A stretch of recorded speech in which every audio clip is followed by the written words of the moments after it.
মসজিদে আকসা এটা এমন একটি মসজিদ যেই মসজিদে আমার নবী মেরাজে যাওয়ার সময় নামাজ পড়েছেন।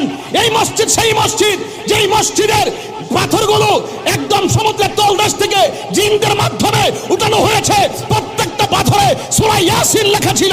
এমন মসজিদ, এই মসজিদ সেই মসজিদ যেই মসজিদ মুসলমানদের প্রথম কিবলা ছিল। জীবনের রক্ত দিয়ে হলো সেই মসজিদ আকসাকে রক্ষা করে ছাড়বো, ঠিক কি না বলা?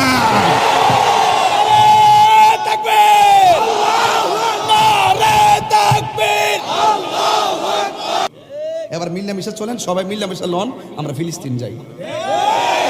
কতক্ষণ ঠিক না বেঠি? এটা পরিষ্কার কথা। আসেন, বসেন, কথা বলেন। আসেন, আমরা কি ধারণ করি বুঝা যান।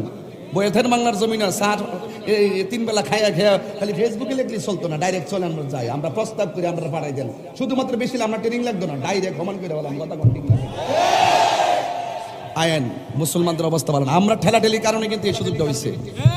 আজকে ইহুদির পিছনে ইহুদিকে সহযোগিতা করছে, কাফের পাশে কাফের দাঁড়ায় গেছে, আর আমরা মুসলমানের পক্ষে দাঁড়াইতে পারতেছি না। এর চাইতে বড় লজ্জাকর কিছু হতে পারে না, ঠিক কিনা বলেন? মানববন্ধন করলে হবে না।